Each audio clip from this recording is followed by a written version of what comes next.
Assalamualaikum everyone. So today here we are with the second episode of Ma'am Shanaz's journey. So let's start it. Assalamualaikum ma'am. वालेकुम अस्सलाम बेटे। कैसी हैं? ठीक हैं? फाइन बेटे। So ma'am, are you ready to go down the memory lane today? Yes of course I am ready. चले, perfect. बेटे जब मैंने ज्वाइन किया उस वक्त कर्नल एजाज अकबर जो थे वो प्रिंसिपल थे। At that time he was colonel, later on he was promoted to the rank of brigadier. तो उनके दौर बहुत ही अच्छा दौर था। आपस में सब लोग फैमिली की तरह एक दूसरे से पेश आते थे। उन्होंने हम लोगों की ग्रूमिंग बहुत अच्छी की। बोर्डर्स का वो बहुत ख्याल करते थे और सब फैकल्टी को एज अ फैमिली मेंबर वो ट्रीट करते थे। तो जब मैंने नई नई ज्वाइन किया तो मैंने इनसे मिसेस मंजूर से, मिसेस डैनियल से और मिसेस फ्रैंकलिन से बहुत कुछ सीखा।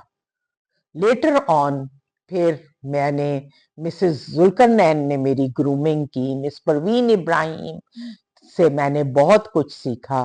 तो इन 5 लेडीज का स्पेशली मेरे ऊपर बहुत ज्यादा एहसान है। जाहिर है मैं रॉ टीचर थी, मुझे इतना पता नहीं था कि किस तरह बच्चों को हैंडल करना है। तो मिसेस फ्रैंकलिन मुझे कहती, no do like this, don't treat the students like this, और बड़े प्यार से वो समझाती थी। मिसेस मंजूर मुझे बताती थी कि किस तरह आपने फैकल्टी के साथ बिहेव करना है, हर बात जो है उस पे सर नहीं हिलाना, आप सुनो बोलो कम। वो कहती थी नेगेटिव रिमार्क्स ना दो। तो उन्होंने काफी मेरी हेल्प आउट की। ट्रीसा हाउस मिस्ट्रेस होती थी, वो हमें जिस दिन बारिश या बादल होते थे, बोर्डर्स को और हमें फैकल्टी को हमारे रूम्स में, क्लासरूम्स में सूप बनवा के भेजा करती थी, क्लियर सूप। ब्रिगेडियर इजाज के बाद जो प्रिंसिपल आए उनका नाम ब्रिगेडियर रिजवी था। और ब्रिगेडियर रिजवी जब बर्न हॉल में आए उन दिनों में वेकेशंस थी, तो 1 महीना तक उनको कोई मिलने न आया, तो वो बड़े परेशान हुए। उन्होंने सब फैकल्टी को फर्दन फर्दन बुलाया और कहा कि क्या वजह है, क्या आप लोगों को मुझसे डर लगता है कि आप नहीं आ रहे। वो भी बहुत, उनका दौर भी बहुत अच्छा था। वो भी एज अ फैमिली सबके साथ सबको अपनी फैमिली का मेंबर समझते थे। और अक्सर उनकी मिसेस हमारे लिए अच्छे अच्छे टी ब्रेक के दौरान अच्छे अच्छे पकवान घर से बना के लाती थी। खास तौर पे उनके बिघारे बैंगन बहुत मजे के होते थे। बच्चों को, बोर्डर्स को और बच्चों के लिए पीटी के लिए सर मियाँ दाद और बिग सर होते थे।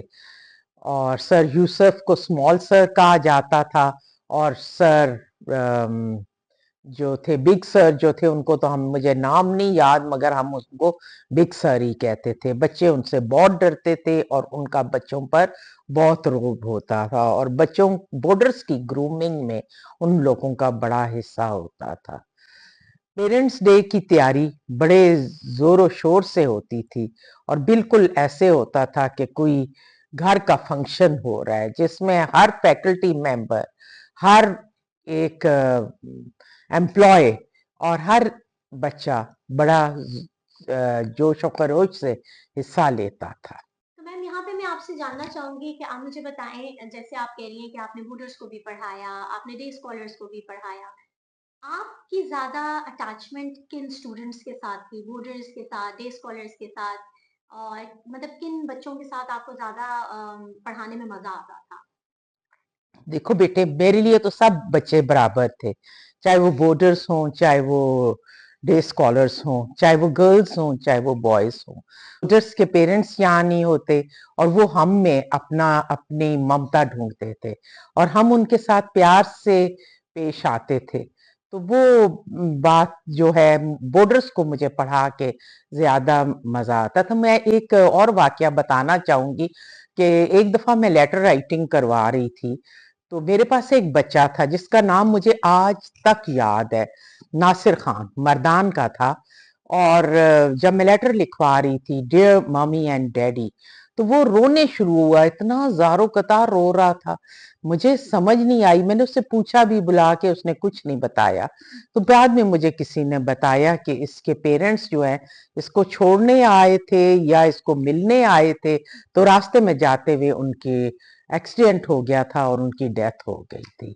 तो वो इस तरह की बातें, फिर बच्चे जो हैं घर से दूर होते हैं, तो वो हम लोगों के साथ अपनी हर बात शेयर करते थे। तो मुझे बच्चों बोर्डर्स को पढ़ाने का बहुत मजा आता था, और मैं स्पेशली प्रिंसिपल्स को कह के बोर्डर्स की क्लास लिया करती थी। सही, फिर ये रिजवी हो गए, अब नेक्स्ट कौन से प्रिंसिपल आए फिर उसके बाद? फिर ब्रिगेडियर आईआर सिद्दीकी आए थे। वो भी जो थे, बहुत ही अच्छे प्रिंसिपल थे, कॉम्पिटेंट बंदे थे, और वो भी स्कूल को बेहतर बनाने के लिए कोशां रहे।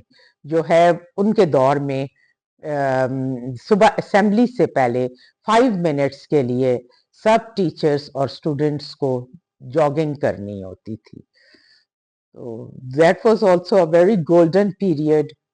ब्रिगेडियर आईआर सिद्दीकी के बाद कौन से प्रिंसिपल आए थे? ब्रिगेडियर हामिद रजा सिद्दीकी आए थे, और उनका दौर भी बहुत ही उम्दा दौर था।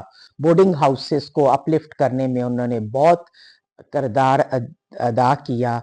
फैकल्टी के साथ वो बहुत अच्छे थे, और उन्हीं के दौर में मैं जो हूँ एज अ हाउस मिस्ट्रेस भी बनी थी। तो वो मेरी ग्रूमिंग करते थे। तो एक दफा बोर्डर्स का स्टॉक रजिस्टर जाता है, उनके पास गया, उन्होंने मुझे कॉल की और उन्होंने कहा कि मुझे बताएं ये समर्स में विंटर सॉक्स का क्या काम है। तो मैंने कहा ये विंटर्स की थी, तो ये उस वक्त पुट ऑफ नहीं हुई थी, तो अभी आपने वो किया है। तो इस तरह की वो बातें, मतलब उनके दौर में भी हमने बहुत कुछ सीखा। उनके दौर में जो है बहुत ज्यादा बच्चों के एक्सकर्जन ट्रिप्स वगैरह होते थे। बच्चों की बेहतरी के लिए उन्होंने भी बहुत इकदामात किए। ब्रिगेडियर हामिद रजा सिद्दीकी के दौर की स्टोरी है कि ब्रिगेडियर हामिद रजा बहुत ज्यादा जो है आके चेक रखते थे। तो एक दफा सर मंजूर ने हमें ट्रीट देनी थी, तो उन्होंने आइसक्रीम और कोल्ड ड्रिंक्स मंगवाई। तो हमारे क्लासरूम्स में ही हमें भिजवा दी टीचर्स को, जिस जिस क्लासरूम में जो जो थी। थोड़ी देर बाद उसी के 5 मिनट बाद वेटर जो है वो चाय, जो रूटीन की चाय और साथ सैंडविच वगैरह होता है, वो लेके हर क्लास में देता गया। ब्रिगेडियर हामिद रजा सिद्दीकी क्योंकि बहुत ऊंचे लंबे थे, उन्हें ऊपर से हर खिड़की में से देख रहे हैं, तो हर क्लासरूम में जो है आइसक्रीम भी पड़ी है टीचर के सामने, कोल्ड ड्रिंक भी है, और साथ चाय भी, सैंडविच भी। वो बड़े परेशान हुए, हमें तो कुछ नहीं कहा, मगर उसके बाद उन्होंने मेस इंचार्ज को बुला के कहा ये क्या तरीका है, मुझे तो पता ही नहीं, तुम टीचर्स को अयाशी करा रहे हो कि उनके ठंडा और गर्म दोनों चीजें, मुझे तो ये समझ नहीं आ रही कि आइसक्रीम भी है, कोल्ड ड्रिंक भी है और चाय भी है। तो उसने कहा नहीं सर, वो मैंने नहीं भेजे, वो सर मंजूर ने उनके लिए बुला मंगवाई है। तो मुझे ये बताएं मैम, उस टाइम पे टीचर्स को क्लासेस में टी ब्रेक सर्व होती थी? ये बेटे इवनिंग स्टडी की मैं बात कर रही हूँ, नॉट मॉर्निंग स्टडी। तो इवनिंग स्टडी में हमें क्लासेस में ही टी ब्रेक दे दी जाती थी। बिल्कुल सही है। तो मैम सर मंजूर से, अगर आप मतलब अब सर मंजूर का जिक्र आ गया, तो थोड़ा सा उनके बारे में बताएंगे? सर मंजूर भी बहुत ही कॉम्पिटेंट और अच्छे इंसान थे। हर वक्त उनके जेब में चने और बादाम होते थे। जब आते थे तो हमें कहते थे ये मैम आप लोग खाएं, इससे दिमाग तेज होता है। तो उनके साथ भी अच्छा टाइम गुजरा है, क्योंकि वो हाउस मास्टर थे हैदर हाउस के, और मैं हाउस मिस्टर थी इकबाल हाउस की। तो हम लोगों का आपस में काफी इंटरेक्शन भी रहता था, एक दूसरे को हेल्प आउट भी करते रहते थे। तो मैम ये जो हाउसेस आपने जिक्र किया, इकबाल हाउस के बारे में बताया, आपने हैदर हाउस के बारे में बताया, तो कितने हाउसेस थे उस टाइम पे? उस वक्त तारिक हाउस था, फिर उसके बाद कासिम हाउस था क्लास 2 के लिए, फिर इकबाल हाउस था क्लास 3 के लिए, और ये हैदर हाउस था और जिना हाउस था। 5 हाउसेस थे। ठीक है मैम, तो मैंने सुना है कि आप बहुत स्ट्रिक्ट टीचर थी। इस बारे में आप क्या बताना चाहेंगे? मतलब आप अपना क्या टेक देंगी कि क्या वाकई आप स्ट्रिक्ट टीचर थी, या नहीं, उसमें भी स्ट्रिक्टनेस में भी कोई प्यार था आपका?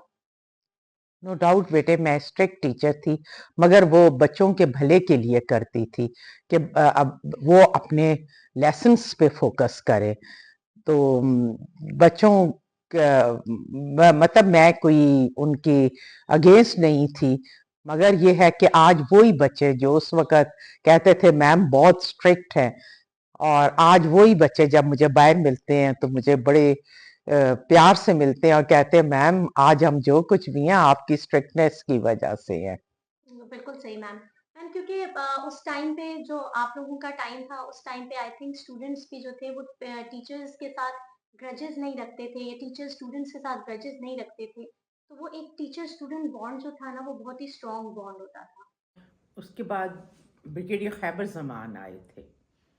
वो भी बहुत अच्छे, कॉम्पिटेंट और अच्छे प्रिंसिपल थे, जो कि उन्होंने भी स्टाफ की बेहतरी के लिए और स्टूडेंट्स के बेहतरी के लिए जो कुछ हो सकता था वो किया। डिफरेंट उन्होंने भी चीज़ें की जो कि फैकल्टी को या एजुकेशन को इम्प्रूव कराने के लिए उन्होंने बहुत काम किया है। ब्रिगेडियर खैबर जमान के बाद कर्नल नजमुल हसन आए। वो बहुत स्ट्रिक्ट बंदे थे, मगर वो सुबह से लेके रात तक काम करते थे। वो तकरीबन 6 मंथ्स के लिए आए थे, इंटरम पीरियड के लिए, मगर उन्होंने जो है बर्न हॉल में बहुत सारी चेंजेस, अब्रप्ट चेंजेस वो लेके आए, पॉजिटिव चेंजेस। Positive changes. उन्हीं के दौर में जो है ये 4 ऑफिसेस बने थे। मेरा प्लानिंग एंड मैनेजमेंट का एक जूनियर सेक्शन का, एक मिडिल का और एक हाई स्कूल का। तो उनका दौर भी बहुत ही अच्छा दौर और बड़ा यादगार दौर है। अभी तक स्टाफ उस टाइम को याद करते हैं। ठीक है, बिल्कुल। उसके बाद Abdul Qadir Qureshi, he was a civilian principal, और उनको ऑस्ट्रेलिया से बुलवाया गया था, और वो भी बहुत मेहनती इंसान थे। और कुछ उनके यहाँ पर ज़्यादा सेटलमेंट नहीं हो सकी, क्योंकि उनका माइंडसेट और था और यहाँ का माइंडसेट और था। प्रोफेसर कुरैशी के बाद ब्रिगेडियर सफ्दर आए, और ब्रिगेडियर सफ्दर ने कुछ इम्प्रूवमेंट्स की उनके बाद, कि कुछ हालात ब्रिगेडियर कुरैशी ये प्रोफेसर कुरैशी के दौर में ख़राब हुए थे, उनको उन्होंने बेहतर करने की कोशिश की। और फिर ब्रिगेडियर सफ्दर के बाद जो है ब्रिगेडियर अशफाक आए। ब्रिगेडियर अशफाक जो हैं वो बहुत ही दीनदार, बहुत ही हमदर्द, बहुत ही मिलनसार इंसान थे। वो हर एक की तकलीफ पे दुखते थे, और उन्होंने भी बहुत सारी रिफॉर्म्स की। फिर ब्रिगेडियर यूनस आए। हाँ हाँ। Brigadier Yunus, Brigadier Dr. Yunus, he was also a very good disciplinarian, a very good administrator, और उन्होंने भी बहुत ज़्यादा अच्छे काम किए। जो लोग काम नहीं करने वाले थे वो उनके दौर में काफ़ी तंग भी हुए, मगर ये है कि इन्होंने अपना टाइम भरपूर गुजारा। फिर ब्रिगेडियर हबीब अनवर थे। ब्रिगेडियर हबीब अनवर का बड़ा अच्छा दौर था। बहुत ही अच्छे टाइम उनके साथ भी गुजरा। उन्होंने कहा था कि I want all the courses to be complete by 1 I don't want any I don't want to extend the date. और उन्होंने बहुत सख्ती से ऑर्डर कर दिया। इसी दौरान जो है टीचर्स ने कहा कि सर कोर्सेज कवर नहीं होंगे, हमें कुछ दिन और दें। उन्होंने कहा no, this is the last date. फिर इस दौरान क्या हुआ कि 2005 का अर्थक्वेक आ गया अक्टूबर में, और कॉलेजेस स्कूल बंद हो गए। और फिर वो आगे जनवरी फरवरी भी ऑन करने पड़े। तो मतलब ये दौर भी था। और ब्रिगेडियर हबीब अनवर भी बहुत ही अच्छे उन्होंने काम किए स्कूल को अपलिफ्ट करने में। उनके बाद कौन आया था ब्रिगेडियर हबीब अनवर के बाद? फिर नूर सुल्तान लाली आए। अच्छा, ब्रिगेडियर लाली। ब्रिगेडियर लाली, तो वो कैसा, उनका टेन्योर कैसा था वहाँ? उनका टेन्योर भी बहुत ही अच्छा था। बहुत क्या कहें, बहुत ही अच्छा। उन्होंने उनसे भी हमने बहुत कुछ सीखा है। हमने हर प्रिंसिपल से सीखा है। ये नहीं मैं कहती कि कोई प्रिंसिपल कम था एक दूसरे से। जो आता था वो कोई ना कोई डिफरेंट चीज लेके आता था।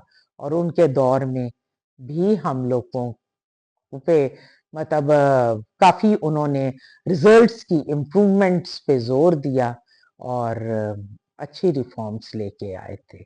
बिल्कुल मैम, आपने बिल्कुल सही कहा है, क्योंकि ये कहा भी जाता है ना कि आप लाइफ में अगर आपको जो जो इंसान मिलता है वो आपको कोई ना कोई लेसन दे के जाता है। हम्म। और बी बी और मेंटोर, आप हर एक को एक मेंटोर ही समझ लो, क्योंकि हर एक से आपको कुछ ना कुछ नया सीखने को मिल रहा होता है। ब्रिगेडियर लाली के बाद फिर ब्रिगेडियर अमजद आए थे।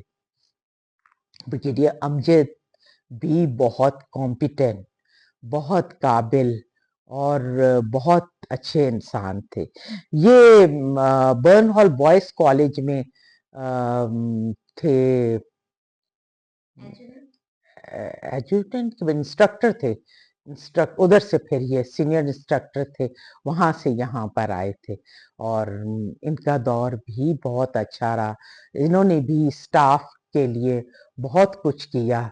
इन्हीं के दौर में बर्न हॉल गर्ल्स कॉलेज की जो है वो बुनियाद वहाँ रखी गई थी।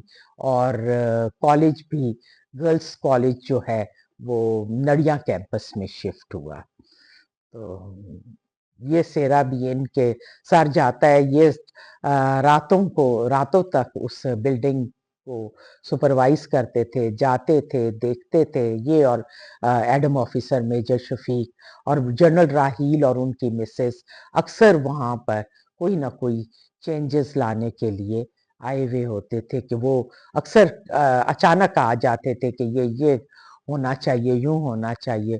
तो ये ब्रिगेडियर अमजद और मेजर शफीक हर वक्त अलर्ट रहते थे। उसके बाद ब्रिगेडियर आमिर हफीज थे। ब्रिगेडियर आमिर हफीज ने ये किया कि हमारी आरओबीज में बहुत सारी चेंजेस करवाई। उनका दौर भी गुजर गया, बहुत अच्छा दौर था। He was a nice person too. ठीक है मैम, उनके बाद कौन है? उसके बाद ब्रिगेडियर केब्रिया आए। Okay. A very down to earth man, a very good human being. और बहुत ही अच्छे कॉम्पिटेंट इंसान थे। और वो किसी को हार्म करना नहीं पसंद करते थे। तो इस वजह से उनको अक्सर कहा भी जाता था कि आप स्टाफ की साइड क्यों लेते हैं। ठीक है, फिर उसके बाद मैम कौन आए? उसके बाद ब्रिगेडियर आमिर हाशमी, वो मेरी रिटायरमेंट के बाद आए थे। मगर उनसे भी मेरी मुलाकात रही। वो डॉस थे पीएमए में, और उसके बाद वो बर्न हॉल आए थे। तो वो भी बहुत ही अच्छे नफीस इंसान थे, उनके साथ मुलाकात रहती। तो मैम रिटायरमेंट हो गई आपकी, और प्रिंसिपल्स का सारा हमने पूछा, सारा कुछ। तो अब आप अगर मैं आपसे पूछूँ कि उसके बाद भी आपकी एफ़िलिएशन तो बर्नहॉल से रही है, तो बिल्कुल। उसके बाद के प्रिंसिपल्स के बारे में आपको पता है, जानती हैं या किसी प्रिंसिपल को जानती हैं आप? जी, मैं जानती हूँ। फिर ब्रिगेडियर अज़हर थे, he was also a thorough gentleman. फिर ब्रिगेडियर आसिफ मोहसिन थे। ब्रिगेडियर आसिफ मोहसिन जो थे, ये उधर हज़ारा यूनिवर्सिटी में जब मैं पीएचडी कर रही थी, मैं फाइनल पे थी, तो ये इनिशियल स्टेजेस पे थे, तो इसलिए उनके साथ उधर मेरी मुलाकात रहती थी। फिर ब्रिगेडियर हनीफ आए, उनके साथ मेरी इंटरेक्शन नहीं रही। फिर ब्रिगेडियर नवीद आए, ब्रिगेडियर नवीद भी अच्छे, और उनसे अक्सर डिफरेंट मैटर्स पे गुफ्तगू होती थी। आजकल ब्रिगेडियर मुनव्वर हैं, जो कि बहुत ही अच्छे इंसान हैं, और वो जो है अच्छे काम कर रही हैं, और मैं बहुत खुश हूँ कि हमारे डायरेक्टर आजकल ब्रिगेडियर गोंदल हैं, जो कि तीनों इंस्टीट्यूशंस को ओवरऑल हेड कर रही हैं, और इन्होंने सबसे ज़्यादा जो है काम हमारे रिटायर्ड लोगों के लिए ये किया है कि हमें पेंशन जो है फर्स्ट तक मिल जाती है। इससे पहले जो है ये हमें 10th या 11th हो जाती थी, तो हमारी पेंशन्स बैंक में आती थी। तो ये उनका प्लस पॉइंट है। दूसरा, ब्रिगेडियर गोंदल बहुत ही ज़्यादा हमदर्द इंसान हैं। जिस तरह आज पता चला है कि वहाँ पे सीनियर बर्न हॉल की एक एक्स फैकल्टी मेंबर की डेथ हुई है, और उनके लिए जो उनका जनाजा है कॉलेज के हॉकी ग्राउंड में होगा, जो कि एक बंदे का बहुत बड़ापन है कि उसको अलाउ किया है। ये जो हैं, I really appreciate his this effort. इन्होंने teacher integrated teacher training workshops करवाई हैं तीनों इंस्टीट्यूशंस की एक जगह, और हर साल करवाते हैं, और माशाल्लाह इन्होंने टीचर्स के लिए टीचिंग मॉड्यूल्स डेवलप करवाए हैं, और खुद ये बैठ बैठ के एक एक चीज को लुक आफ्टर करते हैं। ब्रिगेडियर गोंदल के बारे में मैम मैंने सुना है कि वो बर्नहॉल से पहले भी मुंसलिक रह चुके हैं। जी, वो हॉलियन थे, और बहुत ही अच्छे स्टूडेंट, बहुत ही अच्छे और वेल बिहेव्ड स्टूडेंट थे, और इसी तरह मतलब वो थ्रू आउट हिज कैरियर वो बहुत ही अच्छा इंसान रहा है, और अभी भी वो जो है अपने क्लास 4 को, अपने फैकल्टी को, और बहुत उनके वेलफेयर के लिए काम करते हैं, और तीनों इंस्टीट्यूशंस को अपलिफ्ट करने के लिए वो ना दिन देखते हैं ना रात देखते हैं। बहुत अच्छा लगा मैम। आपकी जो 38 इयर्स की जर्नी है उसको आपने समराइज करके छोटी-छोटी कोई अच्छी बातें, कोई नई बातें हमें बता के बहुत से आई एम श्योर मेमोरीज ऐसी होंगी जो अभी आप नहीं शेयर की होंगी आपने।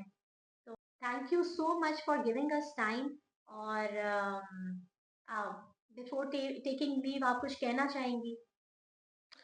नहीं, बस कुछ भी नहीं, यही है कि ये जो बर्न हॉल की जर्नी है ना, ये इट है, ये जो है बिल्कुल it is imprinted on my brain, और ये जो है हम कभी भी नहीं भूल सकते। जब भी हम बर्न हॉल जाते हैं, एक नई रूह हम में फूंकी जाती है, और हम ऐसे लगता है हम अपने मेके में आ गए हैं। तो जब भी बुलाया जाता है, तो हम वैसे मेरा ये आदत नहीं है कि मैं वैसे हर चीज में पेनिट्रेट करूं। जब कभी बुलाते हैं तो हम दौड़ के जाते हैं, बाकी हम अपनी कमिटमेंट्स को छोड़ के तो उसके लिए जाते हैं, बहुत खुशी होती है। चलें, thank you so much ma'am, बहुत अच्छा लगा आपसे बात करके। इंशाल्लाह we'll come with more episodes जिनमें हम आपके बाकी फैकल्टी मेंबर्स जिनसे हमारी मुलाकात हो सकती है, हम उनसे इंटरव्यू लेंगे, उनसे बातचीत करेंगे। वहाँ पे मुझे आपकी भी हेल्प चाहिए होगी, कहीं न कहीं आपका मेरे साथ जाना भी होगा। और कुछ टीचर्स जिनको हम जाके नहीं मिल सकते, उनसे हम इंशाल्लाह ज़ूम पे बात करेंगे।